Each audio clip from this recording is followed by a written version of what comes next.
Long days, pleasant nights, and welcome to Kingslingers, a Doof Media podcast journeying through Stephen King's Dark Tower series and beyond. I am your host, Scott Daly, and joining me, she's got a smile and a ribbon in her hair. It's Kim C. How's it going today, Kim? Hello, everyone.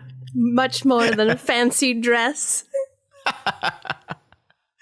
This week on the show, it has been 7 days since the finale of Andy Muschietti's It: Welcome to Derry, Chapter 1. And Kim and I have spent the last week pondering the show, thinking, I've nonstop, Kim. I've been thinking about this show. And we're here for this final episode to try to coalesce and gather our feelings on season 1 of the show, kind of try to find the definitive way we feel about it. And actually, I think, Kim, the perfect way to start this is we got a comment on our episode last week that I appreciated, because the comment was basically, can you clarify whether you like the show or not? I thought that was a great place to start. Fair. Yeah. So, Kim, do you like the show? What a place to start. I love this. This is a very hard question, Scott. It really is. Because if I am being honest, sort of. So can I give you a nice sort of maybe? But yeah. We are leaning towards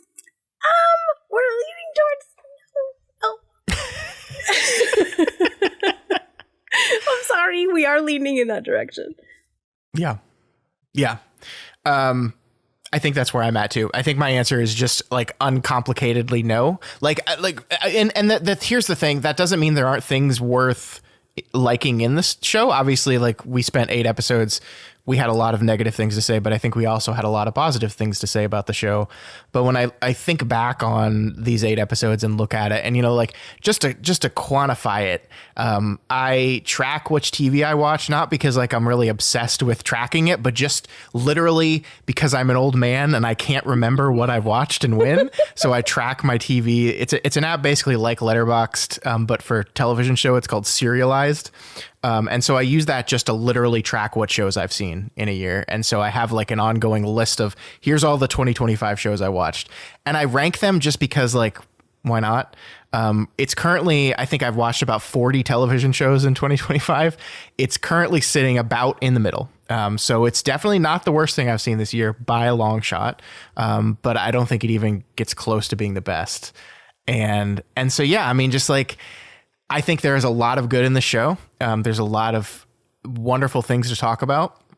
But at the end of the day, I think it kind of trips over itself in a lot of the writing and plotting, to a point to me that I just really don't think I like it. And I've been thinking about this a lot. I like, we were joking at the beginning, we did not spend 7 days doing nothing but thinking about this television show. But I did spend the past 7 days really thinking about this a lot. And one of the reasons, Kim, is because we talked about this a little bit last week, but the overwhelming response to this television show is basically the opposite of the way you and I feel about it.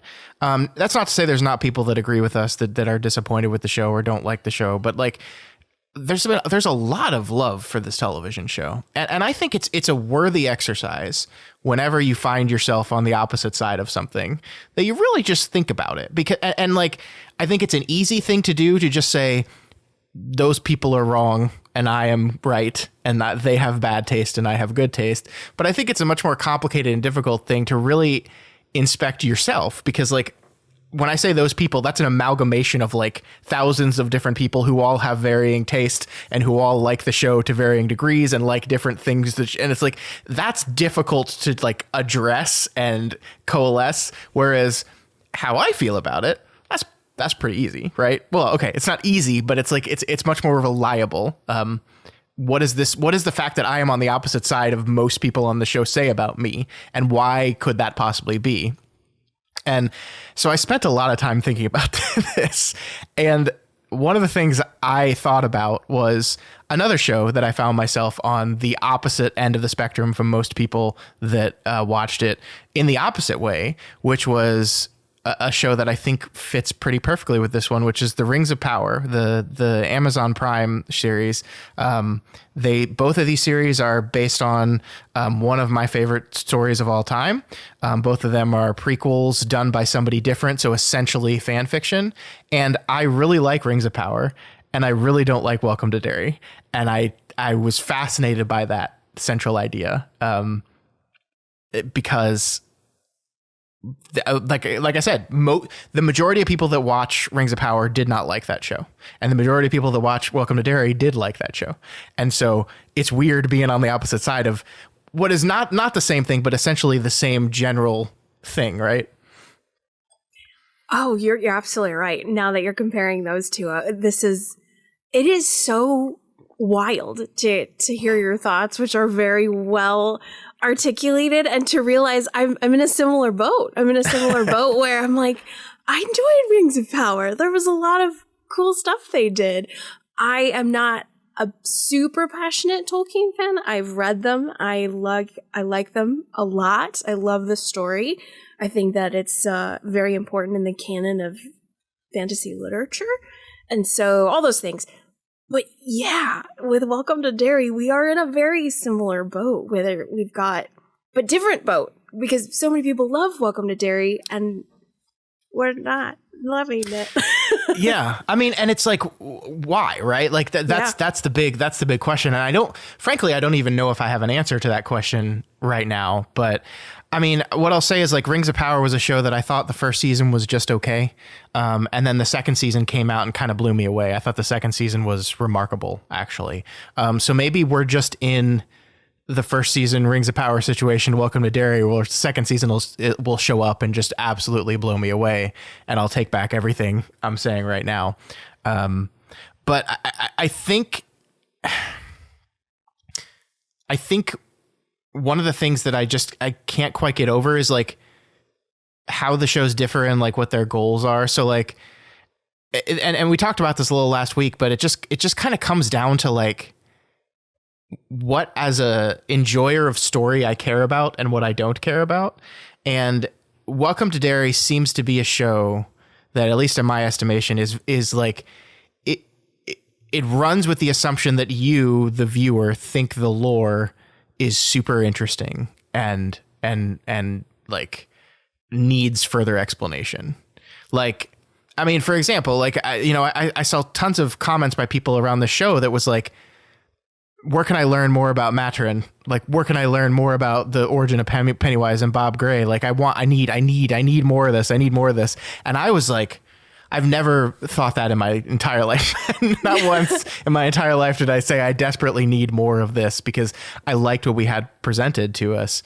And I think like Rings of Power is doing a thing where it's like filling in lore. Like we're essentially seeing the origin story of the Ring of Power, just like we're seeing the origin story of Pennywise. But where I differ and where I think season 2 of that show ended up being remarkable is that like the lore of the characters and the history we were telling there, like was definitely a backgrounded element to the things we were exploring with the characters. Like the character of not, I don't want to spoil Rings of Power, but the season 2 really focuses on the character of Saruman as he pretends to be someone else. And we really get to dive into that. Like, I think a perfect comparison point for this would be that scene where Dick had Pennywise thinking he was Bob Gray and trapped in the trailer, where that moment where he was like, no, you're Bob Gray, you're nothing. Like, that scene is basically almost the entirety of Rings of Power season 2, because it's really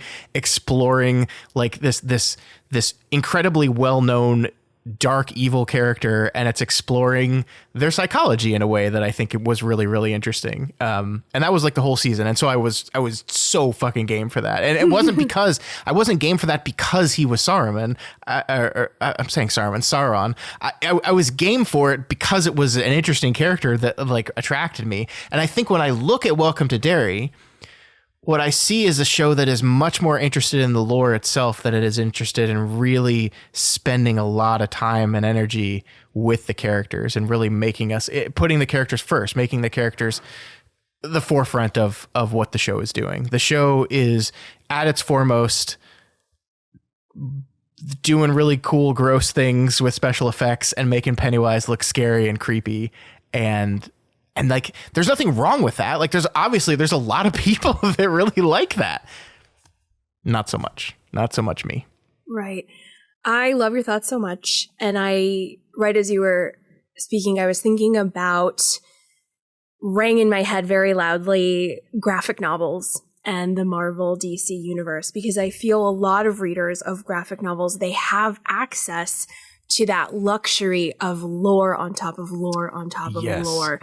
You can go so deep in the graphic novel universe because they will feed that curiosity.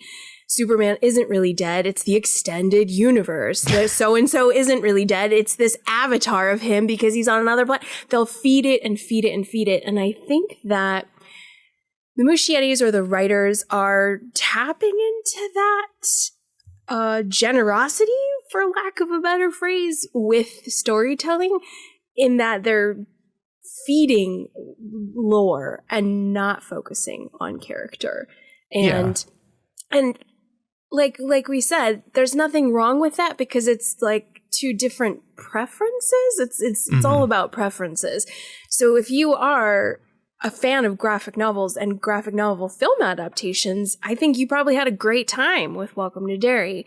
Whereas if you have more fun with longer works with a lot more mystery, or I don't know, if it's just, I think it's just a taste preference. But this week really surprised me, Scott. I usually, as an instructor, I am a tender-hearted person because I work in the arts. So I'm not a hard teacher. I'm a fair teacher. I can be mean teacher. But usually I soften, and I always give students the ability to help me soften on certain issues. However, this week, Scott, thinking about the show and everything we've explored, I cemented myself and I rooted myself into the ground. And probably around Friday, and you and I were chit-chatting throughout the week on certain things, and I was like, oh, Kim C, you ain't softening. You are calcifying. We are calcifying on how we feel about this show, because I do believe grave mistakes were made in functional storytelling, and that's where I'm coming at it. To quote quickly Heath Ledger's Joker, "This town deserves a better class of criminal." And so I feel in my heart the reason why I'm going to take the stance of mean teacher and say that, for the most part, I want to cement my thoughts that season 1 of Welcome to Derry was a little bit of a letdown for me. I feel like it was a bit of a failure in terms of my expectations, because I'd like to raise those for the next season. I want to say, hey, as an instructor, here's some constructive criticism for you. Mistakes were made, and let's try and fix those. Yeah, no, this is great. Because I think that is something I wanted to clarify too. And I think the Rings of Power comparison again helps us out here. A lot of the response to our critique, and I think the critique of the show in general, has been, you just want them to adapt the book and you're mad this isn't an adaptation of the novel. And while, I mean, it's certainly true that you and I have, like, over the course of these 8 episodes, like, compared the book or this show unfavorably to choices made in the book, I don't dislike the show because it's not a good adaptation in my estimation. And I think Rings of Power is another great example, because I think Rings of Power plays very fast and loose with the lore of Lord of the Rings. It is not that invested in nailing everything the way it was or should have been in the story.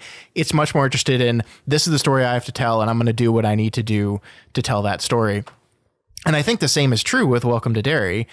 I guess the ultimate problems I have is that I don't think they did a good job of that independent of the novel. Yeah. Like, I think, yes, I have my qualms with some of the decisions made, but I think you're right. Just like just from for lack of a better phrase, from like a structural or just what is and isn't good writing perspective, I think this show stumbled a lot. And that has nothing to do with my love of the book. It just like one good note of this, actual piece of evidence of this, is I saw a lot of people asking a lot of questions about this finale, and people who liked the show were like, so wait, right. How, huh? And like you could like trying to work it out, and they liked the show. It's just like there's so much stacked up on top of each other that isn't clear. Like one of the biggest arguments I'd seen is, does Pennywise have the ability to see through time at all courses of the show, or just once that pillar has been taken down and then it unlocks that? And nobody can agree on this, by the way, because there's that one line in episode 4 where Pennywise threatens Will Hanlon with you're gonna burn too. And like, I think when I first watched that, I thought that was a fun reference that the show was throwing at us, but a lot of people were like, no, he's speaking from fact because he knows Will's future. And I kind of scoffed that off, but then that's what the show ultimately ends up doing. Right. So like, again, it's like, when did Pennywise gain the ability to see through all time simultaneously? Like, there's no answers to these questions, and people are asking these questions, and like, I feel like it mutes the dramatic stakes and character a little bit when you're trying to work through plot mechanics instead of talking about how do we feel about Lily, how do we feel about Will, how do we feel about Marge, how do we feel about these characters and their journey through the course of the story. Totally. Yeah, we got shaky foundations. This floor has giant holes. It's not safe to stand on, everybody. And I know that everyone was entertained, and I love that. We have a gorgeous show. We have amazing actors, but we have a terribly plotted, terribly written show. That's what we've got. And I understand a lot of fans out there, that was on the back burner for you as the viewer. And that's fine. Some people gravitate to visuals first. Some people are in it for escapism. They're not reading too deeply into it. That's cool too.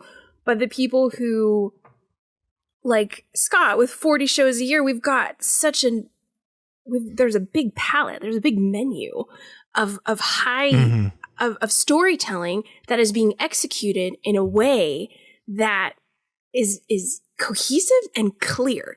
And what we have in Welcome to Derry is muddy and unclear.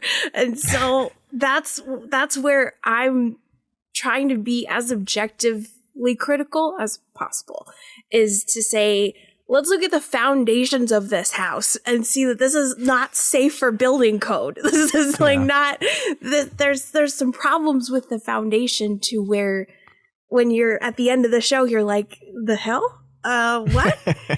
What do you mean? So that's sort of where I'm standing on it. This is a shaky ground. Yeah. So to try to be as charitable to the writers of the show as possible, I did spend some time this week thinking about like, okay, Scott, you talk a big game. How would you write this season of television? And I kept like coming up against problems as I tried to like search through my mind. And like my goal in thinking through how I would do this was to try to retain as much of what they had in their idea as possible, like character wise, while still, I think, doing a better job. And what I kept bumping up against was the fact that this show has so many different masters to it, and it's trying to do so many different things at the same time. Like the clearest and simplest and best version of the show I could come up with in my head is one that is just about the black spot. That's what the show is. It is a show. So we're going to set it in this time period, and it's going to be loosely and tangentially connected to Derry, obviously, to it itself, to the Stephen King macroverse, whatever we want to call it. But really the core fundamental thing of the show is this is a show about a group of black soldiers that built this place and then watched as the dark, evil underbelly of this town ripped it to pieces and destroyed it. And that is not a show that you can put the word "it" at the front of. Right. I mean, and also like tonally, that's a rough hang. But it's not like we've never had like a rough hang show that ended in a tragedy. Like, I watched Chernobyl, and it's one of the greatest television shows of all time. So like, there's still ways of like doing this in a way that's dramatically satisfying and not just a downer the whole time. But that's not the show they wanted to do. Like from the beginning, like that option was out because they want the clown in it, right? They want Pennywise. And the other thing is It 2017, It Chapter 1, and to a lesser extent, It Chapter 2 were some of the most popular films like of the 21st century. They literally before Deadpool came out, It Chapter 1 was the highest grossing rated R movie ever. Right. And so they had to serve that master too, where a lot of people who have just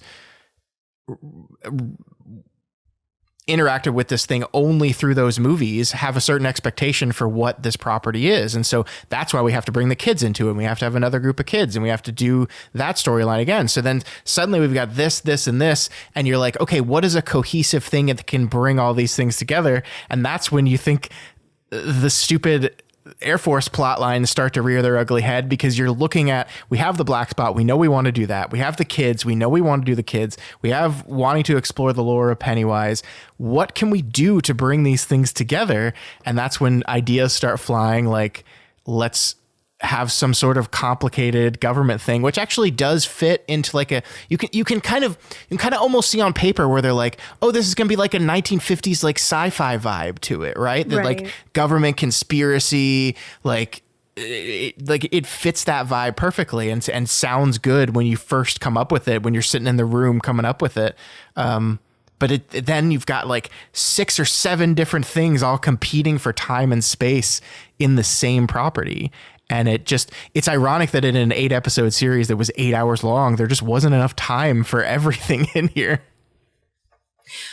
I love what you said about, of course, reinforcing kindness to the writers, because that is very, very important. And I will do that as well, because you are correct.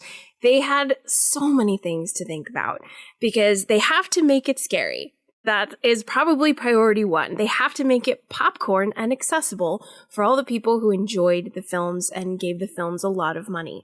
So we've got that they have to pursue. That's huge. Then they have the HBO budget, so then you get pick of the litter with actors.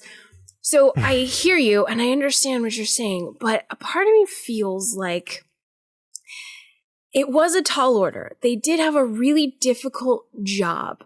But I think if you and I were on staff, what we would have suggested vehemently is to say, we could still keep the bones of this plot. Okay, you want a government thing? Okay, we can do that. But remember, the title of your show is Welcome to Derry, right? Mm-hmm. So we could have influenced, hopefully we could have, and said, okay, well, the black spot needs to be established. We don't need to see it start. It needs to exist. Just like the viewer needs to walk into the city of Derry. Like, it is a living, breathing, thriving thing. Yeah. And I think we kind of do. We have tiny little breadcrumbs of that. But we could have reinforced that and allowed the viewer to feel like this is a living, breathing space that the clown happens to be in, but we've got native people. We've got a black family moving into town. We've got shitty patty cakes at the school. So they started to do these things, but then suddenly the plot started to overwhelm it. And like you said, Scott, they started to work backwards. And they would say, okay, we want this moment, so then let's glue and copy paste everything we need for this moment right here, so the camera can focus in on this character in this moment. So that is where I feel the cracks are the largest. Yeah, I think that's well said. That like the biggest disappointment for me is that I feel like Derry was a bit lost in Welcome to Derry, and it almost feels like at times that like, because I think you're right that they did do the groundwork with some of the stuff to set it up. Like I think the first episode, or I think this was the second episode when the Hanlons first get to Derry, we did have those moments and those scenes of Charlotte walking through the city and like experiencing weirdness and uncomfortable and like the weird kind of pall over everything. But I feel like sometimes the show said, okay, check, we've done that and we can move on from it, where that should have been like the core overarching movement of the story, is that idea right there. And that's what it feels like with a lot of the stuff, is like, okay, we've established this, check, done. We don't need to go back to it. We'll reference back to it at the end and that's it. And we don't have to carry it through anything in any kind of dramatic way.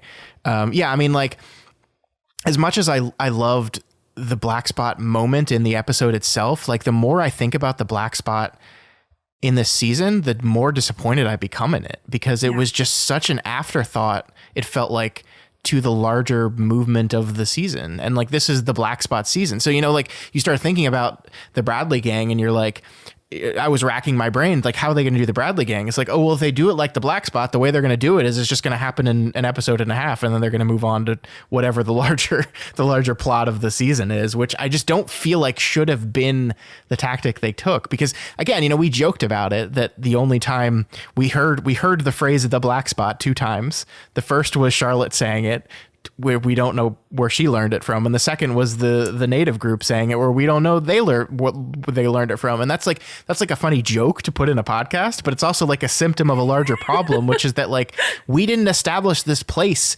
and why it mattered and why it was important and what it meant to the characters inside of it. Like, okay, there's been a lot, like, again, I am a white person, like, I don't want to comment officially on like how well this show did or did not handle race, but I can't get over the fact that in the episode titled The Black Spot, about this horrific racist burning of a black establishment, the most important emotional beat of the episode is this poor little Cuban boy sacrificing his life to save a little white girl. And the defining image of the episode is the little white girl crying over this boy. And I'm not like, there's nothing wrong with that emotionally. I loved the beats. I loved the moment, but this is the black spot. Like this is supposed to be the black people of Derry having this horrible racism committed on them that ends in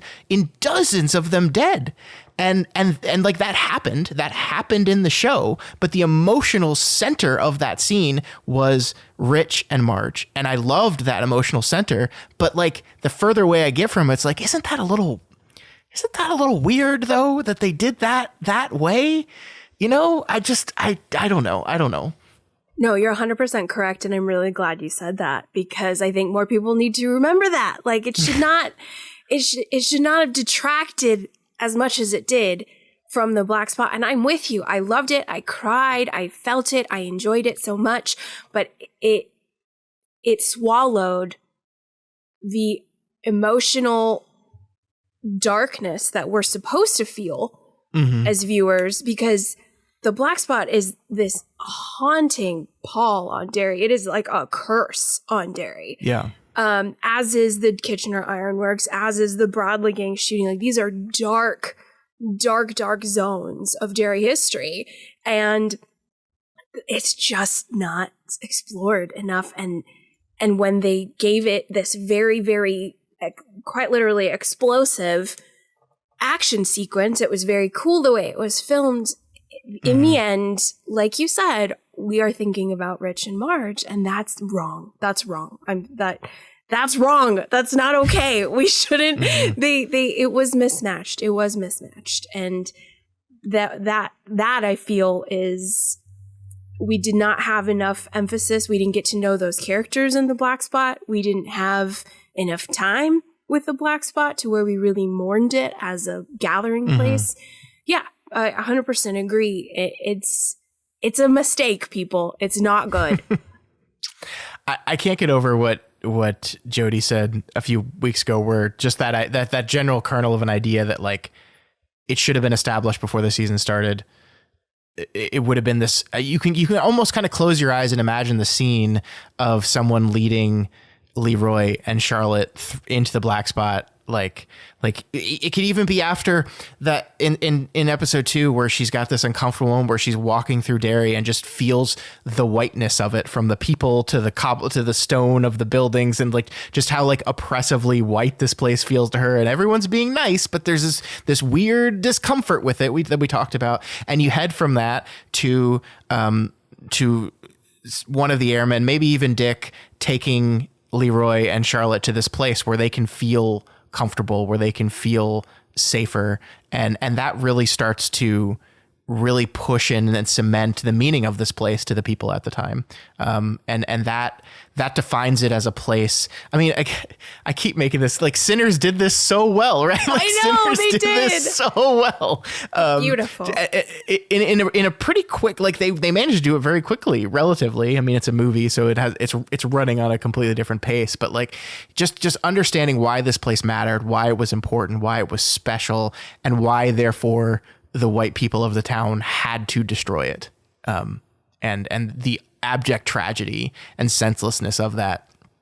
Like, it's all, like, that's the thing, is it's all technically there. Like, you could run down like a checkbox and say, like, yes, this is technically in the story, but it's just not, it's not the core of it. It's not rooted in it. It's not established and defined enough for me, to the point where, yeah, I just really can't get over. And like, again, I liked that episode, right? Like, objectively, I think it is good television, like the way they constructed the scene and filmed it, and the performances of it all. But yeah, just like how we talk, like, I couldn't get over how we're all talking about Rich and Marge, and like rightfully so, because it's the emotional core of the episode.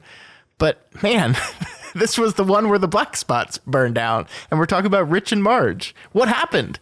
How did that happen? Right. I'm happy to have cried for Rich, and I'm happy that we got to be a part of those final moments with those two characters. But I also am sad that I didn't know anybody's name who was a black airman other than Dick. I didn't know anybody else, any of the people dancing or the bartender who gave them Air Force Cokes, whatever. I wanted more time. And do you feel, this opens up a larger question for me, Scott, do you feel, and I feel we have been circling around this topic for 8 episodes. So with the black spot fire as an example of not having enough time with the black spot in general, but then also with our Scottawapscott tribe, the native people, that we got a good chunk. I think it was episode 3. We got some time with them, but then the time we did get was odd and confusing. And then we ended up looking at the tribe as in, wow, you're just allowing these deaths to happen. You're just, okay, like do you feel like Derry, welcome to Derry, they had good intentions with our characters of color. They had good intentions, but at the end of the day, on the cutting room floor, they prioritized the kids and the clown because they knew that's what people were here for. 100%. 100%. Yeah. Yeah. And that's probably like, we will maybe never know like the full story of like what went on making decisions. Like, I still feel pretty strongly that this is a show that was hacked up pretty heavily at some point in the course of development, whether this was in between the writer's strike where they had an idea for what the show was going to be. They filmed the first few episodes, and then when they were down because of the writer's strike, they came up with some different ideas or decided to go a different direction, or got some pressure from the studio because the project was becoming more expensive because of the delays, or we'll never truly know what happened, but it does feel like the show like shifts pretty heavily as it goes on. I mean, like, and I think we saw that as well. Like, we talked so favorably about characters like Charlotte in the early episodes, and then she just kind of disappeared from the show or from relevance in the show in the later episodes. And that coincides with the arrival of Pennywise, right? This is a thing they held till, I believe it was episode 5, right? They held the actual Pennywise the clown appearing in the show, and once they did that, the show shifts pretty dramatically to make that the focus of it. That I think would have been okay if I think they did the kids part well. Yeah. Okay, that's strong. So here's let me say is what I did over the past week. So I started watching Welcome to Derry again, and then I made it like halfway through the first episode and was like, I don't feel like doing this. I don't want to do this. I'm not enjoying myself. This is not going to help me talk about the show better next week. So what I did instead is I watched the movies again, because I know you had watched both movies relatively recently. I had not. The last time I watched both of the films was when Matt and I covered it on this show like 2 years ago, 3 years, I don't know, a while ago. So I hadn't watched the movies recently. And so I sat down and watched both It and It Chapter 2. And one of the things watching the first movie really cemented for me is how much that movie just fucking nailed the losers. And I'm not even talking from an adaptive perspective. I think, yes, it did that, with the exception of Mike. We can complain about that at a different time, but oh, I will. I'm just talking about basic, like, independent of the source material, like basic story structure and character moments that, like, I forgot how much of the first half of that first movie is us just hanging out with these kids and like learning about them, but also observing the ways they interact and how that defines their friendships, and learning the way all that meshes together in a point where once they all come together, except for Mike, you really just kind of feel and believe in this friendship in this incredibly powerful way. And I think Welcome to Derry was trying to do that. I don't think they succeeded. And that's, to be clear, I like every single one of these characters, right? Like I like Marge a whole lot. We talked a lot about Marge. I like Rich a whole lot. I like Will. Ronnie, I struggle with a little bit. Lily, I struggle with a little bit. And I think that's because I think the show ultimately lets those two characters down, and that's why I struggle with them. But I think they wanted to do that, and they wanted to hit that again, but they just don't get there. Folks, if you have not watched It Chapter 1 in a while, it's not a perfect movie. It has some flaws in it. I think some flaws that I think I've noticed are just like flaws of this. All the adaptations by Muschietti and his team have similar issues, I think. But man, those kids were so great, and you just love them. And even in It Chapter 2, when you have the scene in the Jade of the Orient, when the adults get together for the first time, it captures the magic that you felt with them. As much as that movie is incredibly flawed, and oh my God, I like that. That's a bad movie. I think that movie's worse than Welcome to Derry, like full stop. Facts. But like, even in that moment, it like perfectly captured it. And I just don't think they ever got there with these kids. Like, I just don't think they did. Yes, very accurate. They didn't have the amount of time, the amount of focus, because I think with each of the kids, they showed us in Welcome to Derry what scared them, right? They were constantly throwing those CGI scares at us. We had Pickle Dad. We had the guy in the forest chasing after young Shaw. And so, yes, that is a part of it, is it, Galoo, Pennywise appearing to them. Little glue appearing, and I hate that name. I hate it so much. I do too. I've embraced the horror. It's a part of the vernacular now. But yeah, I think you're absolutely correct. We just didn't have the time, and then when we did have the time, it wasn't working so well. For example, like our cemetery, our Disneyland ride, you know, that was the scene, that was the episode where they were supposed to all bond together. Yeah. And like unite.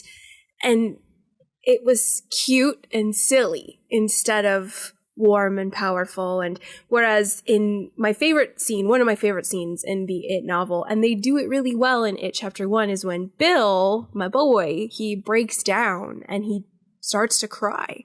And he says, help me. And he has this just desperation of, he's like, and then in It Chapter 1, they make Bill believe that his brother's still alive, which is even more heartbreaking because in the novel, he understands that he's never going to see his brother again. Like Pennywise didn't take his body. Like Georgie is found dead in the street with his arm ripped off. Like that's, that's how it works in the book. Yeah. Thankfully, we do have some closure on the novel. But so yeah. Our Will, he breaks down and he says, help me. And they all hug him, and no one says anything, and they just hug their friend. And so Yeah. there was sorrow that we got to bind them. And in this show, they had a scary cemetery chase from ghosts, which again, we'll suspend our disbelief. We'll go there. But it just, the emotional heart, the power is from the childhood trauma. And this show wasn't going there enough. Yeah. I'm going to go one further than that. I think the moment in the movie specifically where that we are supposed to see these people have now bonded together as friends is the rock fight with Henry Bowers and his friends and that takes place in a different spot than it does in the book, but I'm just talking about the movie here. And I think it is such an important thing that the movie seems to understand that the thing that binds these kids together is not some supernatural zany shit. It's the mundanity of sticking up for each other when your bully comes over the crests over the cliff or over the ridge and is threatening to hurt one of you. That it is that moment of mundane cooperation that binds them together. And then once they are bound together, they can go together into the supernatural. And like, I think the movie does that beautifully because we have all these, each one of the members of the Losers has their own like Pennywise moment in the early parts of the movie. And then they bind together and then they go to Neibolt House. And like, if Neibolt House had been their moment of binding, and actually in the movie, Neibolt House is their moment of fracturing, which is one of the choices that the movie makes that I don't love from an adaptive perspective, but that is not their moment of binding. That is their moment of fracturing. And so you're seeing these events from a different perspective. Whereas, the cemetery scene is supposed to like be this moment where this is the group now together for the first time, tackling a common problem together. And once again, the plot gets in the way of that because it's not as simple and straightforward as there's a bully over there. I'm going to throw a rock at him. Will you help me throw a rock at him? We're riding through a cemetery and there's something going on here and there's ghosts, but they're being weird. And then I think that was Pennywise in that crypt, but maybe not. and like that, all that gets in the way of the emotional core because there is a moment at the end of that scene where they're outside the cemetery gate and they all hug. They're trying to recreate the everyone hugs around Bill moment. Right. But it just is missing something, is lacking something. And it's like, because the thing that binds these kids together is not that they're all being haunted by Pennywise. They're bound before that. It's just life. It's just they're the outsiders. They're the losers. And this existence is hard and they find each other in that. And once again, I feel like if you go down the checkbox of Welcome to Derry, it's doing those things, but there's a core of it. There's a soul of it that felt missing to me. And like, I don't know, like it's the same guy, right? They wrote the show and they wrote that movie. So it's just like, it feels like there's a part of me, and I don't even know if I want to say this, but I'm going to go ahead and say it. There's a part of me that just feels like this project was doomed from the beginning because it's coming from a place of not like, I don't like them saying, but like not like artistic merit, you know, like I don't like that because like all pieces of art are made. We live in a capitalist society and all art is made to be commercial. Like that is ultimately like, that's why people give money to you to make a thing is so your thing will make money. So that's true for like everything, but there is just something sometimes cynical about this thing to me.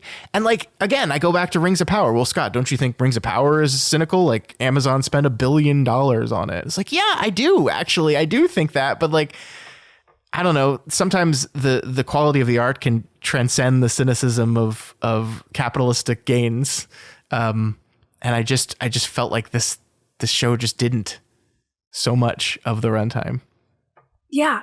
I agree with you there. And I also think it's really important to remind listeners out there, whether you've read the book or not, about the heart of the Losers, to really remind them like it's not about that they've all seen Pennywise. It's the fact that they are outcasts and they unite. Yeah. They are outcasts who unite, and it's found family, which is a very powerful trope in film and in television. But to piggyback on what you're saying, I believe I haven't really looked at the entire catalog of Muschietti's film career, but just observing him in the behind-the-scenes footage, this is just a hypothesis. He strikes me as a really high-spirited individual who loves movies and who loves big, entertaining, popcorn movie making. It's just a hypothesis because I think that this guy, the It Chapter 1 and It Chapter 2, for the most part, are tethered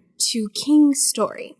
And so now, with Welcome to Derry, he has carte blanche because he asked Stephen King all of these deep questions about Pennywise, and Steve's like, you got me, bro. I don't know. I didn't go that deep with it because I was focused on the kids. I was focused on telling, as Scott has said in the past, a story about childhood and a story about adulthood and how they intersect. So that was King's priority. The films are tethered to King, and now we've got Muschietti, who's got free reign to tell a fan fiction with his filmmaking brain. And I feel he probably had these moments, Scott, where he's like, you know what? I want a smoky, icy river. And he's seeing the visual elements of his storytelling. He's a visual storyteller. Meanwhile, he tells the writers this, and we've got to copy, paste, glue, plaster all of this shit to make it work. And that, circling back to what you said, it was doomed, Scott. It was doomed because that is maybe a way you make movies. Maybe movies can get made like that, where they have the 2-hour plus runtime. But this is different. This is not going to support that, I feel. Yeah. I mean, to go back to It Chapter 2, it is kind of remarkable to me how similar that movie is to Welcome to Derry. I mean, like, I think I said this in like the first episode, like if you're a fan of It Chapter 2, you're probably going to enjoy this show. And I said that with like a vague memory of It Chapter 2, not like, because I hadn't seen it in a while, but watching it after watching this show is like, oh yeah, it's all here. like everything he eventually is trying to do and explore in It Chapter 2 is here, or in Welcome to Derry is here in It Chapter 2. And that includes all of the problems with it, all of the things that just like the interminable lore and kind of scaffolding we build around the ritual of Chud and then the meteor and then all of that. And like one reason, like to put it simply, the reason why the movie succeeds is because it had the ability to just literally just cut all that stuff out of it. Right. That it is actually a very straightforward movie about a group of kids fighting an evil clown that can transform into different things. But like all we need to know about Pennywise in that movie is he feeds off your fear, and he can, and if you believe and if you stop being scared of him, he gets weaker. But like you kind of have to expand the lore of it a little bit. Like, I mean, the book does this as well, to be fair, that like as you move into their return encounter, you have to expand on the lore a little bit. But that's when it starts getting a little bit messy and clunky and we lose things. And gosh, I just can't get over how long the climax of It Chapter 2 was. Like I literally was watching it. They go under the Neibolt Street house and there's still 50 minutes left in the movie. I'm like, holy shit. Yeah. Like it's wild. But like it stops being this relatively simple tale. And it's one of those things where I wonder if like some of that stuff just doesn't work in this visual medium. Like, cause like as much as I like the 90 miniseries, it does have some problems too. It suffers from some of the same problems, especially in the adult half of the story. I was thinking this week, you've allowed me to tap into all of my thoughts from this week. So one area, when I think about Welcome to Derry season 1, I'm with you where I'm really hopeful season 2 is going to iron out all the kinks and maybe we'll have a really kick-ass season 2. I'm hopeful. Yeah, but yeah, I was thinking we really did lose the Derry-ness, which I know that we've talked about, but I was thinking about in It Chapter 1 and in It Chapter 2, there's that like magical little woo-woo attractiveness between Bill and Beverly. Mm-hmm. And it's like a really subtle thing in the book where they're looking at each other and we know they like each other. And so on the surface, one can just say, oh, this is just like puppy love. But then when they return to Derry in the novel, they're both married and it doesn't seem to matter. And it's like one of those things that I know a lot of readers we've got problems with because technically we want Ben and Bev to be together and it works out. It does work out, but it's strange at first because Bill and Bev from childhood, there's like this mystical Derry woo-woo-ness that they could really run with that. Like the Derry-ness, the mystical, we can't quite put our finger on what it is.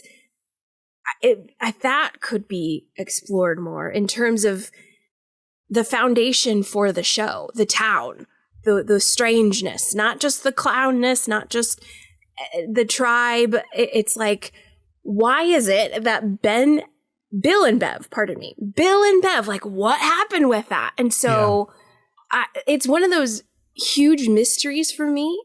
In the films, in the novel, in any sort of iteration. And I don't know if the show if Welcome to Derry was trying to do that with little precious Will and Ronnie. I don't know what they're, but I'm wondering, is that something? I might be spiraling out with this, but what, it's a missed opportunity to have not connected that, I think. Yeah, no, I think I see what you're saying, and I think I agree with you there that they're when we said this multiple times throughout while we were watching the show that I was afraid that what they were going to do is they're going to make every bad thing that happens clearly and evidently like connected to Pennywise tangibly and literally, right?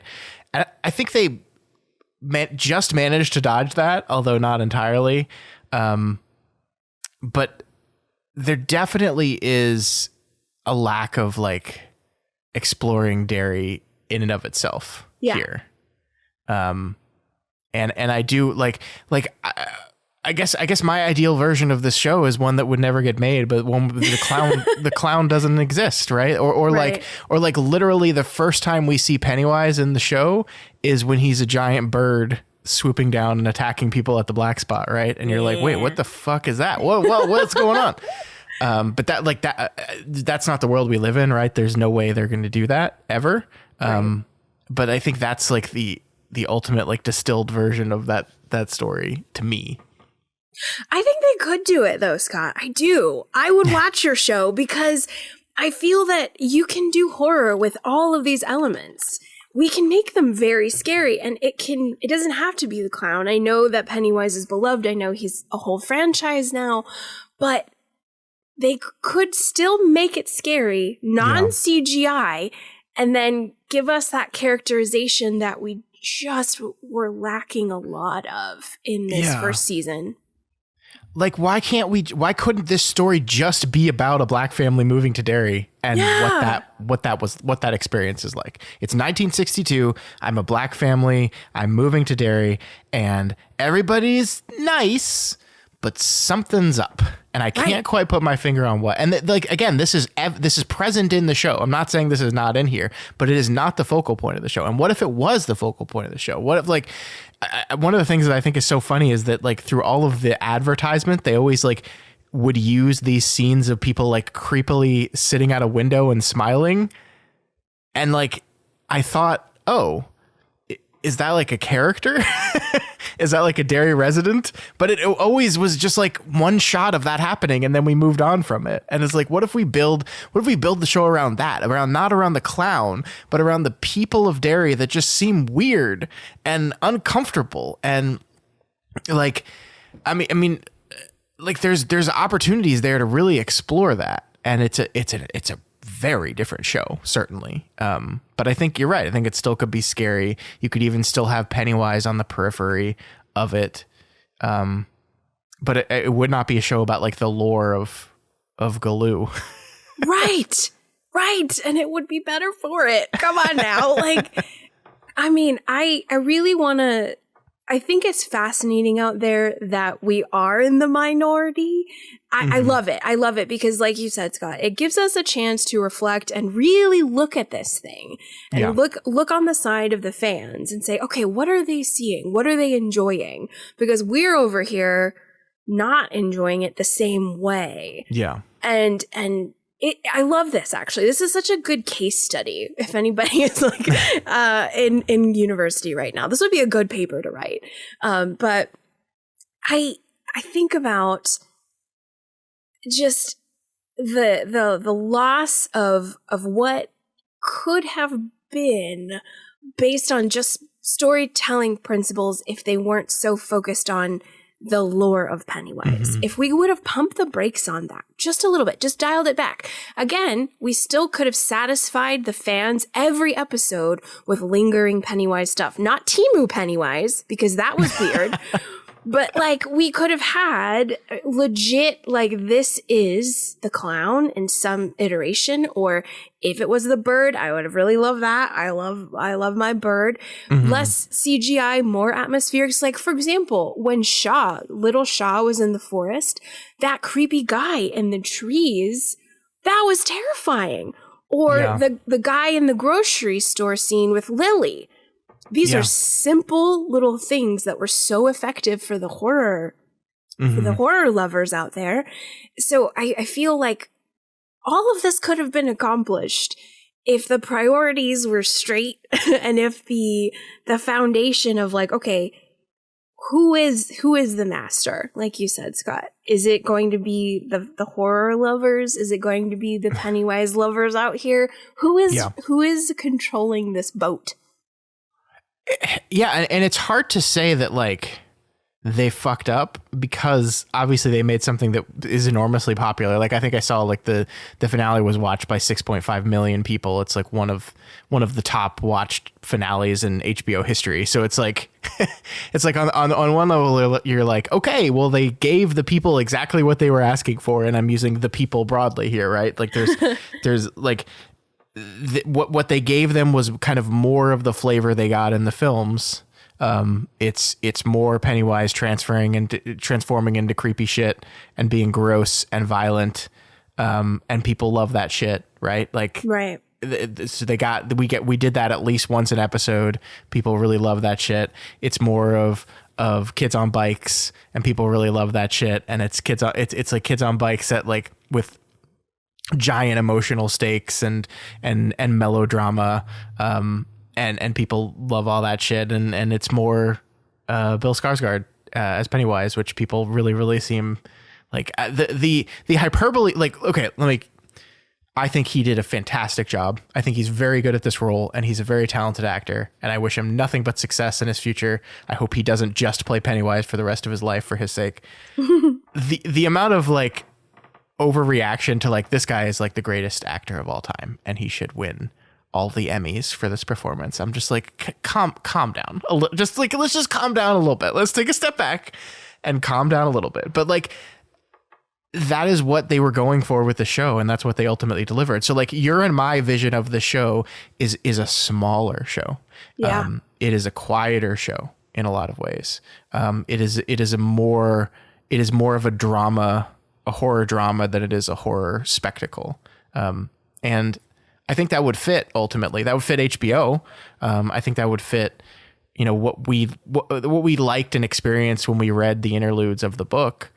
But it certainly would be different and maybe not as popular. I don't know. Yeah, I like to think, I don't know, maybe I'm just a wild optimist, but because when we saw what they did, right, when we would see their big action sequence with the CGI dumbness, you're like, okay, well, if you cut that, wow, you could have saved a couple $1 million, and then here's what we could have focused on, Yeah. So I am with you. I wouldn't call it a colossal screw up either. It's just, I love Scarzy too. I think he's great. I have a big old crush on him, and I hate it because I don't know how this happened. I'm very ashamed. But anyway, he's fantastic. And I love that he's super popular because I guess it's like people loving Jaws or Godzilla. like everybody just wants to love the creature right now. Mm-hmm. And that's great. That is a satisfying cinematic experience. It's simple. You turn your TV on, you turn your brain off. Clown equals bad. But at the same time, everybody's like, ooh, what are you going to do, Penny? What are you going to do with these damn kids? And so it's fun. It's fun in that regard where you're rooting for the villain, which is fun. But that can't be all, everybody. Like, these people are paid a lot of money, and we have to, as the people, we have to say, okay, listen, this was cool, but raise your game. Yeah. The Joker said it. Higher class of criminal. I like, again, reading the Black Spot section of the novel was like this hugely impactful thing to me. It's just this incredibly emotional moment. You're also getting to know a lot more about Mike Hanlon through his interaction with his father or grandfather, right? It's his grandfather. It tells. And I had a lot of expectation, I guess we'll call it, about like how you would do that and getting to see that and the emotional impact of that. And like, again, we saw it. It was there. But man, just imagine like prestige HBO drama. Yes. That is just the Black Spot. And man, what could have been. Totally. For whatever reason, I was just thinking about Breaking Bad, which might be the greatest drama of the last couple decades. And so I want to say Breaking Bad was incredibly highbrow, really well executed as a written show. But it also, people who wanted to just watch a good show and cheer for the villain, they got that with Heisenberg, right? Yeah, that's true. And so I feel like... And that's when you got people complaining about how Skylar White was just getting in his way. And I'm sitting here like, are you kidding me? Right? I understand that people want to cheer for the villain and you wanted Heisenberg to succeed. And it's a fascinating phenomenon. But I really want to challenge all the fans out there to, if you enjoyed this first season, cool. You're great. I love that for you. And there is so much to celebrate. This show is gorgeous. These actors are amazing. We've got a lot of fun stuff in here. But raise your expectations up. Raise the game and say, hey, there's a boatload of unanswered questions here. Why is this plot so sloppy? Or what about all these things you introduced and you just want us to forget about those things? That's sloppy television writing. Mm-hmm. You work for HBO. You got a lot of zeros on that paycheck. Let's raise. It's like with athletic players, right? Are you going to let your quarterback just suck all over the place? Or are you going to pull him from the game, Scott? Yeah. I know that's a bit dramatic, but I just finished the end of the term with my students, right? And I just graded all of their drafts. And every now and again, Kim C is mean teacher, because when I see talent, Scott, I will tell a talented student, and they're all really talented in their own way, but every now and again I get a diamond, a shiny diamond, amazing writer who I'm like, wow, they could be in bookstores today. And I will tell said student, okay, good job on your 10-page draft. Guess what? It doesn't start for me until page 5. Mm-hmm. Start over. And they are gutted and they hate me, and I get it. And I tell them, I'm like, A, you have 24 hours to feel like trash, only 24 hours, and then you're going to pick yourself up and get back on the horse. B, I'm telling you that because you can do it. I believe that you can make a deep cut like that. You are talented enough to recover and give me a fire-ass second draft with those changes implemented, and that's what they do. They come back with absolute fire, Scott. And so I feel like I can't turn this part of me off with with a show where I see made some of these mistakes that my students do, that my students make, and I tell them, cool, gut this thing like a fish, come back with something very different, because I know you can do it. And I really want the fans out there to tell them, come back stronger, y'all. Like, raise your game. Well, one thing that I think I'm ultimately hopeful for is maybe this was the version of the show that needed to exist in order to placate the money. Oh. And that now that they've proven themselves and they've proven that the show is popular, they will have more leeway in future seasons to separate from, like, you must make this look exactly like it and It Chapter 2. Yeah. Because, I mean, like, ultimately it does feel like a show that is, like, it is kind of pushing against the boundaries of trying to placate the money, trying to tell our own story, trying to get into the lore and do a lot of nerdy lore stuff, trying to maybe do, like, a 1950s sci-fi thing, because, like, that's so you actually, Kim, you know what movie I was thinking about a lot when I was thinking about this show? I was thinking about M. Night Shyamalan's The Happening. Oh my God. That was a dumpster fire. So, okay, hear me out. I love M. Night Shyamalan. I think he's one of my favorite directors. I think he's spectacularly talented filmmaker. He has some missteps, right? I can never understand his Avatar, The Last Airbender movie. I think that's just legitimately bad, and I don't have an excuse for it. My argument on The Happening, which, if people have forgotten, is his movie in which the trees kill people because they're mad at us for being mean to the environment, and so they kill us by removing our sense of self-preservation. So you just, like, kill yourself. It's not a very good movie. My argument for The Happening has always been, that's true, but it's dumb on purpose. Because I think what M. Night Shyamalan is actually trying to do in The Happening, and what he's kind of perfected in some of his more recent films, is he's trying to make a B movie. He's trying to make a movie that is silly, it's a little stupid, and it doesn't make a lot of sense. Here's my main point of evidence. What kind of person hires Marky Mark as a scientist? A biologist? No person ever. Like, can you imagine Mark Wahlberg coming in to read scientist? That's absurd. No. He cannot play that at all. Of course he can't. That's not the type of performer he is. And I like Mark Wahlberg. He's very fun in a lot of things. I enjoy him. I like him in, like, The Other Guys and Ted when he's doing kind of goofy comedy stuff. I really like that. But he cannot play this part well, and it shows.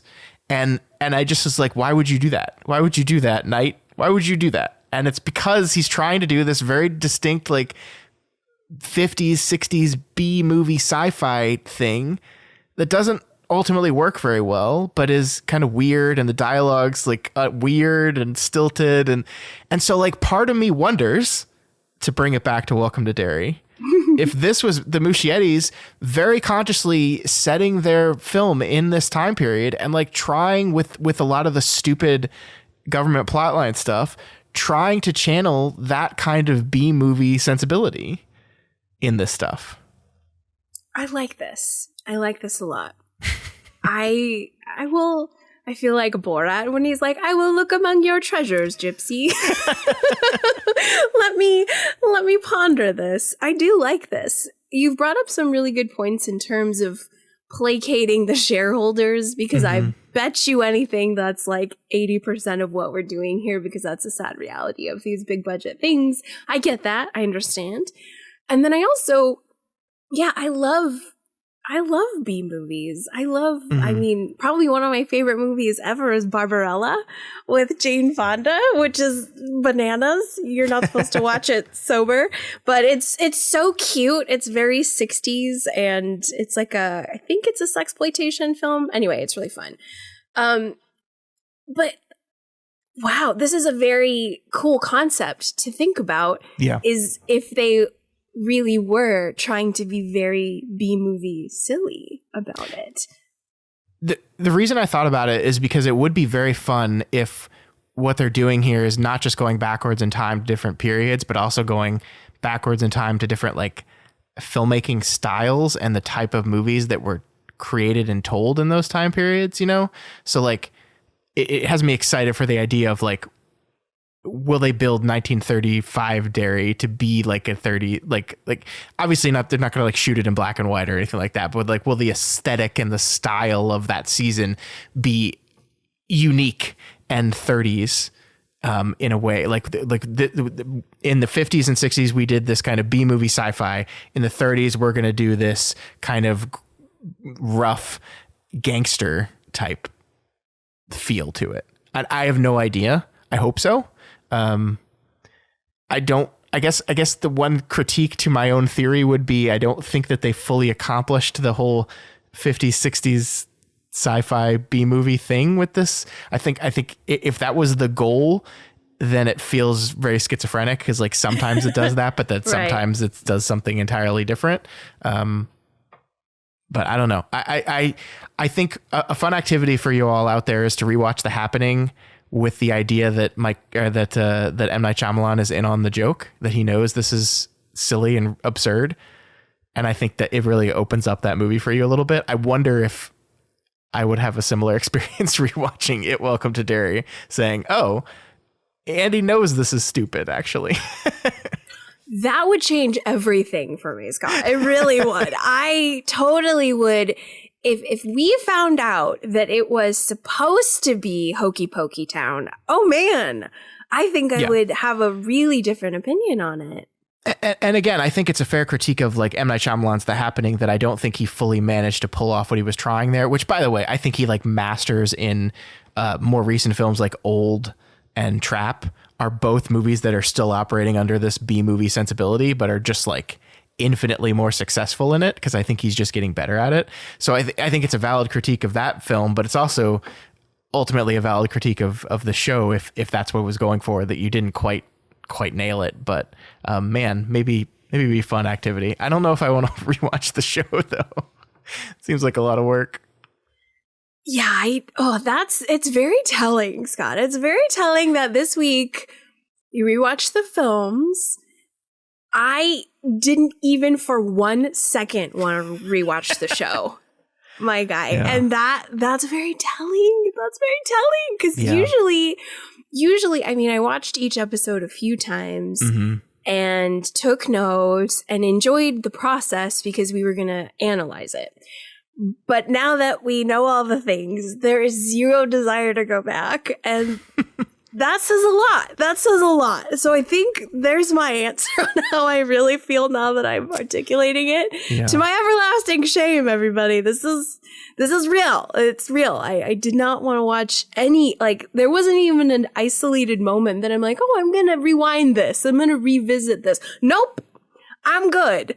So that's a bit concerning, but it's not actually, because it's like, okay, let's look at this as a jumping off point, and hopefully, like Scott says, we will get a very maybe film noir, maybe we'll get a nice cool 30s style, because artistically I respect all the design choices they make. I love artistic decisions, and I love when we see that there's intention behind things, and that I can get behind. So I'm hopeful for that, but it's this lore that's choking me. I can't with this lore. Yeah. And I'm afraid we're gonna just do more of that in the upcoming seasons, I think. But like, here's the thing: if we do that, but we still pull off the characters in a way, then I'll still be able to find something to enjoy in this whole thing. And that's kind of like, that's a lot of it, chapter 2 for me, which is just dreadful. but man, do I love those losers. They are wonderful, and I love the kids in every iteration, and I'm glad that both of us really did, at the end of the day, enjoy the kids in Welcome to Derry, and it was genuine. And I want to I know that we reemphasize this a lot. I don't think any commentator out there, especially Stephen King adaptations, were never ever going at it with a pitchfork to hate, just to hate, Yeah. for the sake of hating. We're always wanting to love. We want to love. We want to appreciate and commend and praise. And it's more difficult to be critical. It's harder to not like it. And for anybody who has not vibed with negative criticism of the show, I understand you want to be with like-minded individuals. I get it. But think about it. It's actually more of a challenge to be on this side. It's harder. I wish I could turn my brain off and just have a blast, but I can't. Yeah. Yeah, I think what I'm seeing right now is this really interesting thing, and I think there's like people that love the show, and that people are annoyed by all the people that love the show. And I think I am seeing behavior on both sides of this that makes me like roll my eyes and say everybody needs to calm down. Like there's people that are just like, an instant you say anything negative about anything, they're like, you're just a hater, yada yada yada. But then there's people that are like if someone hasn't read the book yet, they're just like, you don't even understand, read the book for. And like, obviously, yes, everyone should go read it, right? Like, not completely tangential to this conversation or this show. Everyone should read this book because it's one of the best books ever written. But like, it's frustrating to see things on all sides of this that like, it's just, it's hyperbolic on both sides, to where I'm just like, can't we just like talk about what we didn't like about something or what we did like about something? And can't we hold two contradicting opinions in our brain at the same time? We're all adults. We can do that, right? I think so. It should be that way. Yeah. I mean, the sandwich method is a powerful thing, everyone. Like, we need to embrace it. We always start with positivity. You transition to criticism and questions, and then we circle back to positivity. That is how it's always delivered in an effective way that is both helpful and every little food group gets some weight to it. So it's a bummer that it is so heavy-handed on one side. Yeah. I don't know. We'll see. We'll see what happens. I guess, Kim, maybe a good place to end this whole thing on is what's a television show that you watched this year that you really loved? Oh, that's a wonderful question. Let's see. There's a couple. The two that jump out on me are coincidentally on HBO.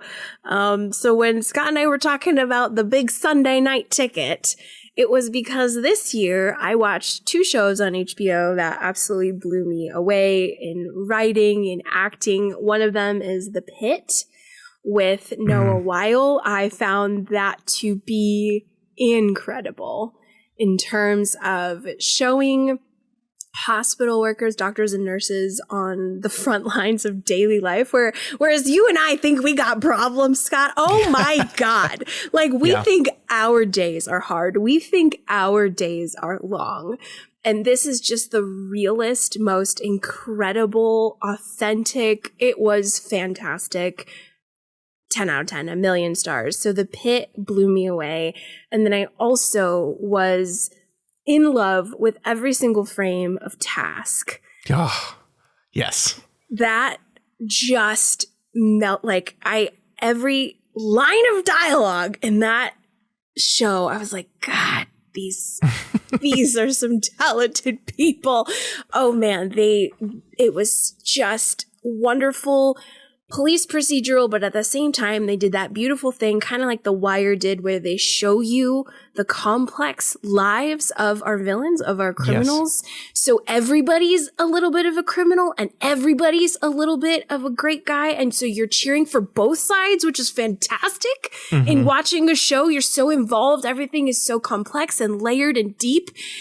Those two were probably some standout favorites for me. Well, you have just listed my number 2 and number 3 on my list. So the only one I have beating those two shows is Andor, season 2 of Andor, which that was awesome. Probably one of my favorite television shows of all time. And I think this is, by the way, another example for me of a show that I guess technically expands upon the lore of Star Wars. Like I didn't really care about the expanded lore of Pennywise. I watched the first 3 Star Wars movies when I was a kid and really loved them. And then like had no desire to ever pick up like an expanded universe book and like learn more. And I know there's like, I am the minority in that. There's tons of Star Wars fans that before the prequels came out, like all they had to do was subsist on novels. And there were so many expanded universe novels that like just like go crazy with the rules and the myths and the legends and all of the mythology of this universe. Didn't really care about it at all. Also thought making a television show about a character from a prequel to a Star Wars film, a prequel that I didn't really even like that much, was a really stupid, dumb idea. And yet I think this is a testament to good writing and good characters will get me over any hump. Because I think just one of the sharpest written television shows I've ever watched. It's remarkable. It's like, it's far and away like the best Star Wars thing that has ever been. And it's like barely Star Wars. Totally. I love the hell out of it as well. I had no idea a Star Wars show could be so sophisticated. Yes. Yeah. And have such high stakes, but it was so subtle in those stakes. And so it was so challenging to feel so nervous, and you're like, technically nothing's happening, but I can't even breathe right now because of how tight they strung the conflict, of how tight, and it was just our good guys who are operating in the shadows and our bad guys who are catching on to them. And yet everybody has the best costumes I've ever seen in my life. Like the most gorgeous. Everybody looked like $1 million. Oh my God, I want Mon Mothma's wardrobe today. Yeah. But yeah, that was an awesome show this year. Mm-hmm.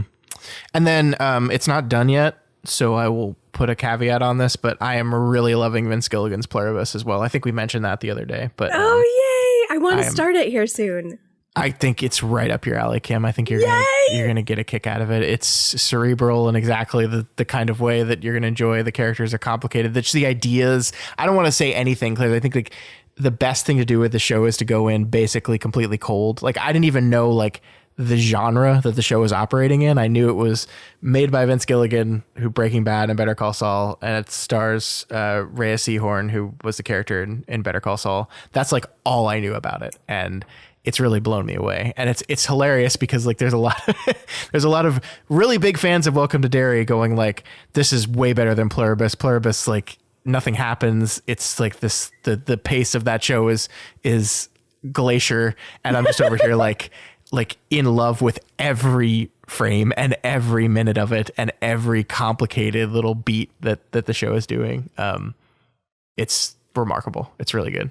Yay! I'm so excited to check it out. Yeah, you should, and everyone else should as well. And I'm not saying that like don't watch Welcome to Derry. Watch these other shows. I'm saying watch both. Watch lots of things. Watch as much as you can.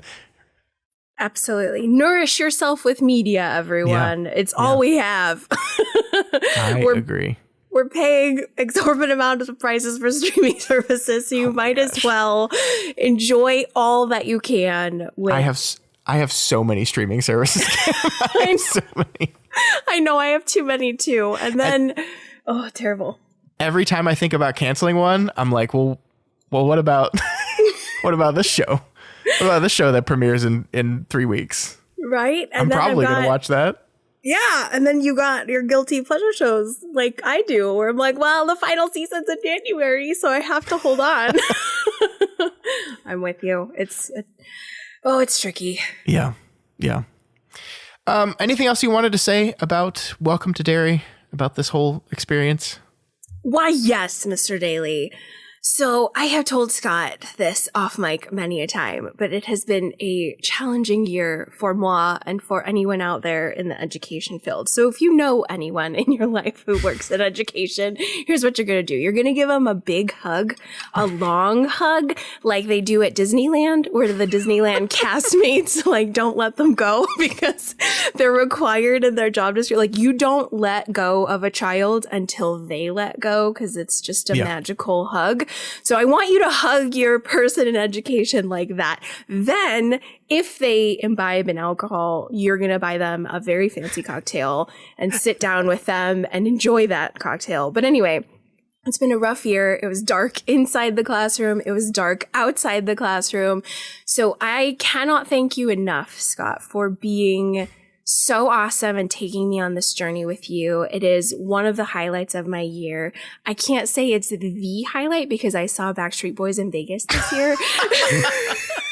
And this is probably tied for second, if not tied for first. I would say, tied for first. That's what I meant to say. So this is tied for first with Backstreet Boys in Vegas.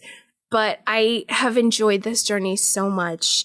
It has been such a delight. And thank you to all the Kingslingers listeners out there for taking a chance on me and being kind. I understand the challenge of not having your dynamic duo. So thank you so much for being so lovely and allowing me to have this experience with all of you. I appreciate you so much. Thank you.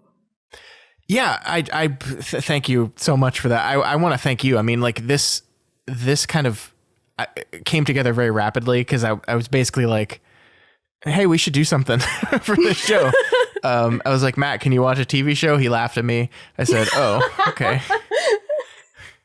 What can we do? And so I just reached out to you basically like, she's probably busy, but we'll see what happens. And you were so gracious to say yes almost immediately. And no, this has been such fun. And I thank you so much for it. Like it was, I think it was a challenging show for the two of us. I think we're fortunate enough that we didn't get into any fights because I think we mostly agreed to various degrees on some of the not so great parts of the show. But no, it made me like the show more getting to joke around about it with you because like the show is very silly at times. And according to my M. Night Shyamalan theory, the show knows it's very silly at times. And so getting to be silly about the show with someone, I think was pretty fun. And I know I had just the best time with you. I can't believe this 9 weeks. Like we did this for almost 2.5 months and it just flew by. I can't believe it. Totally flew by. Could not agree more.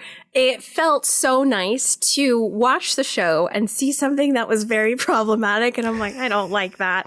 And then I would just sit on it and be really quiet and I'd scribble it down in my notes. And then like within a few hours, Scott was like, what the hell, over the same part that I hated. And I was like, oh my God, this is friendship. This is magic. This is so awesome. I feel so seen. I don't feel like a mean girl. I feel like I am valid in my disgruntled viewership. Yeah.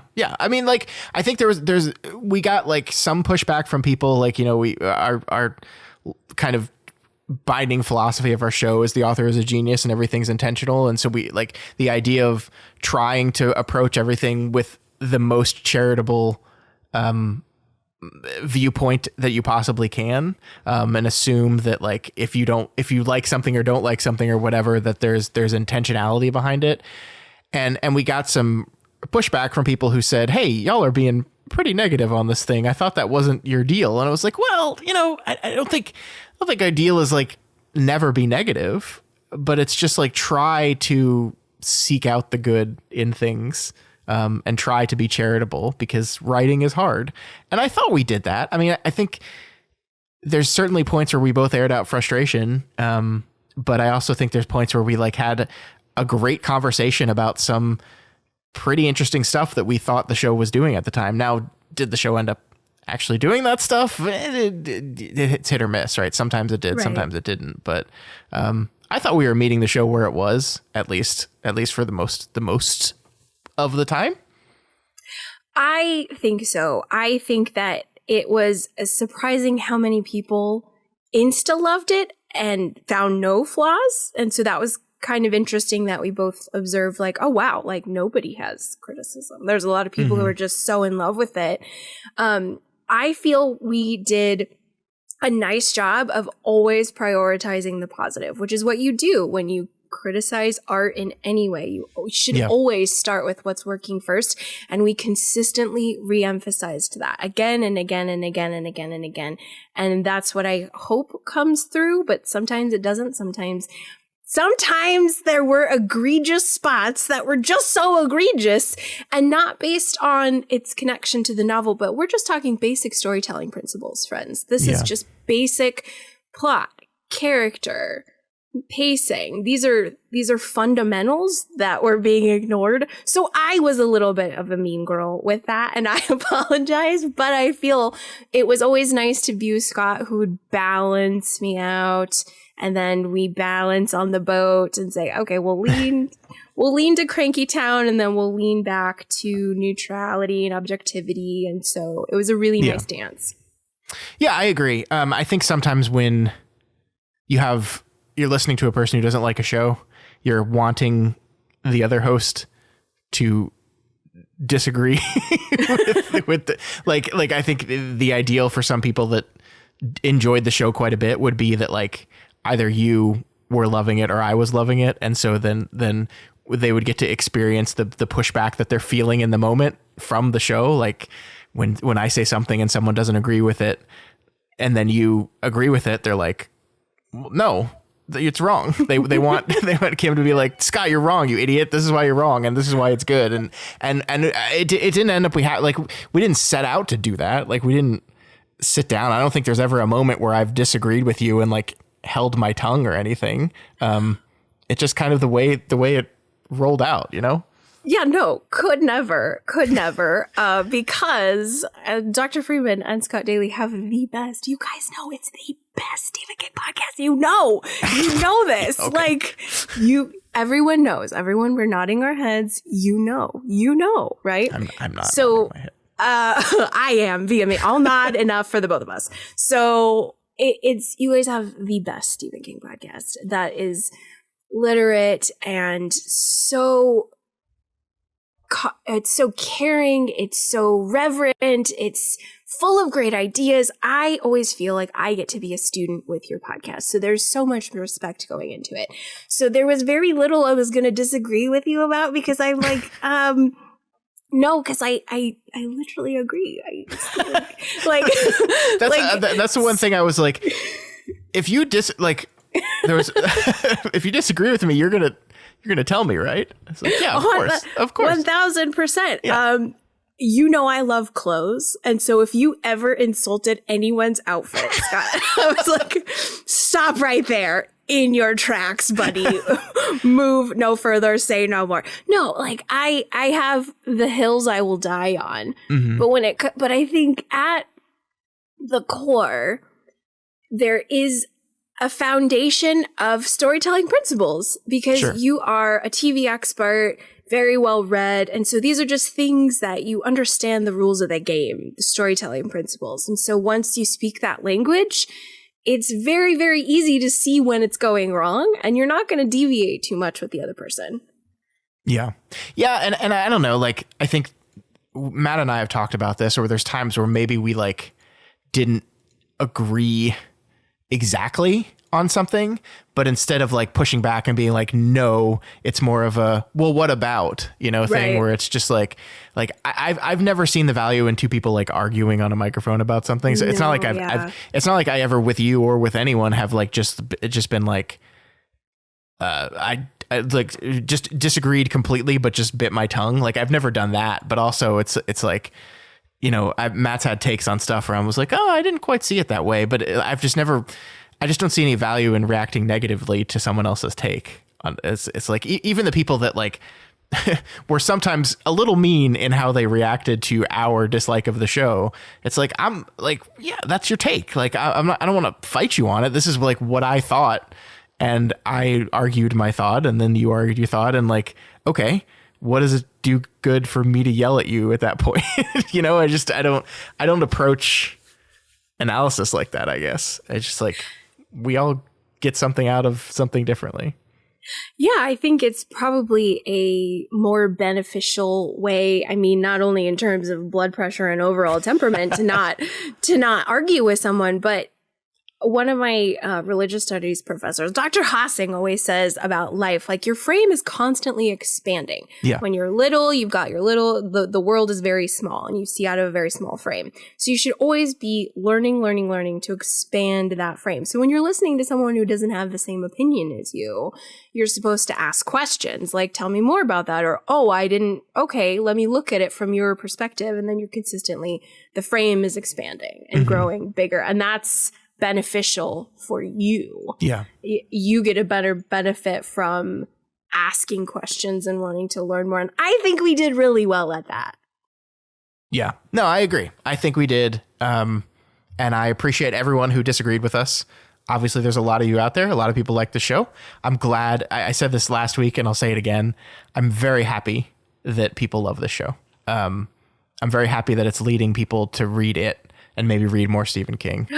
And I'm very happy that there's so much stuff out there that we can all enjoy differently. Plus one to that, I agree. Oh, that is such a wonderful concept to be reminded of, is that people are now reading it. They are talking about Stephen King. They are discussing and enjoying his work, because that's what I'm here to be a part of. I love the Stephen King community and it's getting bigger, which is very exciting. And that is something to celebrate. So yeah. I am thrilled beyond thrilled that this show got such massive viewership, because it looked great. It had the best actors ever. And I'm also really happy that people loved Dick Halloran, because he's the GOAT. Yeah, do you need, like, a lot of people have been saying we need a spin-off, a Dick Halloran spin-off. I don't feel the need for that, but do you? Yes, out of pure greed. Do I need it? No, absolutely not. I don't need it. But I loved Chris Chalk so much. I enjoyed him on the screen so much. Every scene he was in, especially some of his, when he was going through it, his one-liners, when he was just like, he was kicking ass and taking names verbally. He was just hilarious and deadpan, and I loved it so much. So out of pure greed, I would say yes, let's do it. Give him his own show, because I would watch him in anything. I just want to watch him talk to people and hang out and navigate dead people and try and lock them back up in the box, because he's great. He's great. And we know that his path leads to the Overlook. We know it leads to Danny, and that's a cool thing. So out of pure greed, yeah, I'd be way into it.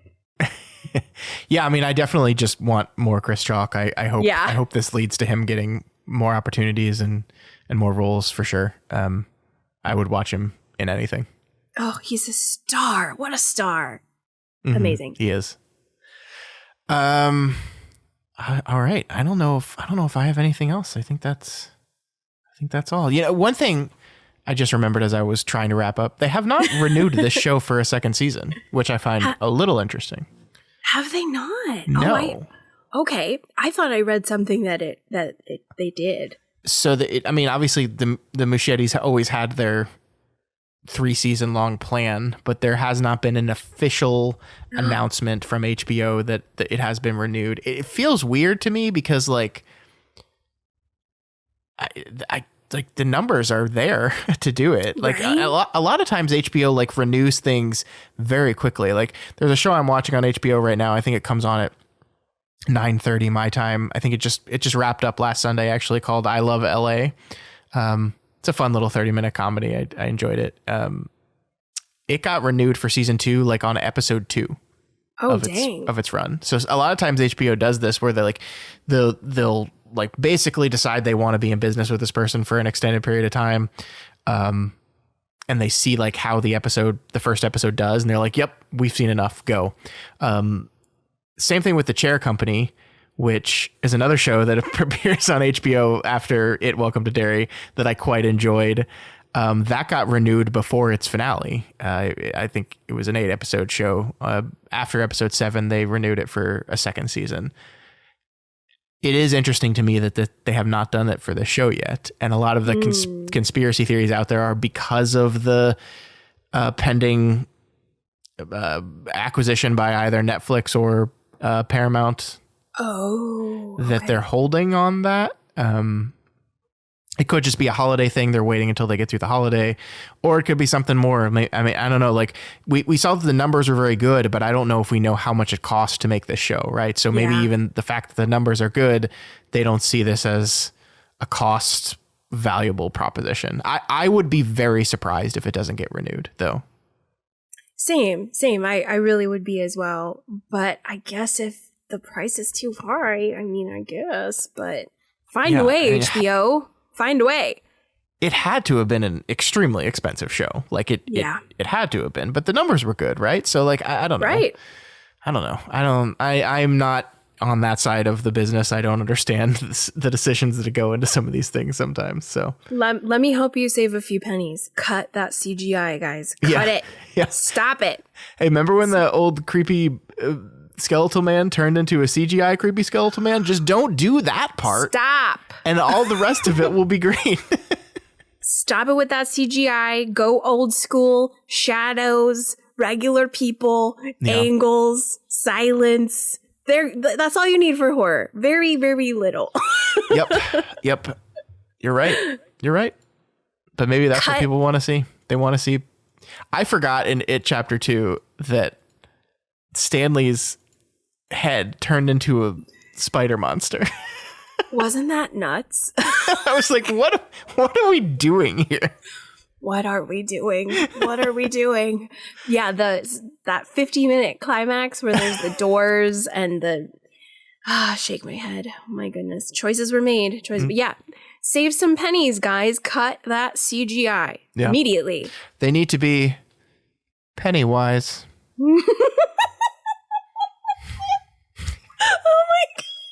I'm laughing way too hard at that, but it slapped. That was amazing. I think that's where we'll leave it. I don't think we can do any better or worse than that. Can't be topped. Yeah. All right. So, folks, that's it for us.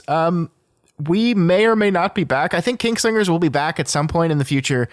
We do have the third Talisman book coming out. I'm not sure how exactly we're going to cover that, but we have to.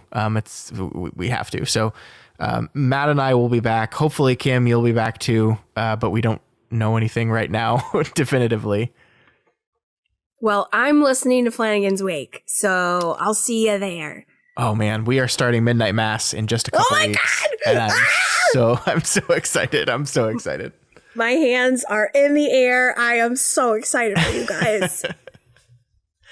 And you are starting the Dark Tower, so we'll be seeing some more Kim C Journeys to the Tower really, really soon, right? You're going to read that book in just like a couple days and then just pop out the episode real quick. Yeah, hopefully. Oh my God. I don't know what happened in December, Matt. I've been fighting for my life in these streets. It has been crazy. But yes, I started the tower today. Dark Tower 7, everybody. I started today because I just couldn't take it anymore. So it has begun. And my hope is to be finished in early January and have my episode ready to go in January. And then after that, I will begin for the very first time the Talisman. So I'm excited. Wow. Yeah, I haven't done Stephen King collaborative texts. I've kept them on the back burner. So I'm ready. I'm ready for Straub. I'm ready for Chismar. That's what my 2026 is going to be. It's a really interesting thing where you can both simultaneously blame or give credit to whoever you want because you really don't necessarily know who wrote what. I love it. It's going to be fun. I've been waiting many years to do it. Many years. And so it's time. It's time. Well, I will be listening, and I'm sure everyone listening right now will also be listening to the conclusion of your journey and the start of your new one. We can't wait to hear it. Oh, thank you guys so much. So yeah, thank you everyone for coming along with us on this little temporary rebirth of Kingslingers. It's hard to believe it's been over for a year now. We wrapped up Kingslingers, I think, in November last year, and started Flanagan's Wake in January of this year. So it's already been over a year. We'll be back though. We still have to talk about The Running Man. Neither Matt or I have seen The Running Man. Oh, it's so fun. We'll probably do an episode on that. And we'll find some more excuses to come back. Maybe with the first trailer for It, Welcome to Derry, Chapter 2 drops. Oh my God. That's going to be a day. 5 years. Who knows how long it's going to take. Hopefully we're, walking around sans oxygen masks. I don't know. Gosh, who knows? Who knows indeed. All right. Well, thanks again, Kim. This has been so great. Man, it's been such a fun time. Super fun ride. Thank you again, my buddy Scott Daly, the host with the most. And I hope everyone has a Merry Christmas, Happy New Year, Happy Holidays, all that stuff. We'll see you in 2026 for something. I don't know, something. We got some Flanagan. Flanagan's he's going to deliver. I actually think Mike Flanagan's Carrie is coming out in 2026. So yes, we'll technically be doing more Stephen King. I don't know how we're gonna. I still haven't quite figured out how the Stephen King stuff goes across these two different feeds. But yeah, we'll figure it out. We'll figure it out. Stephen King forever. Yeah. Until then, long days and pleasant nights. And may you have twice the number.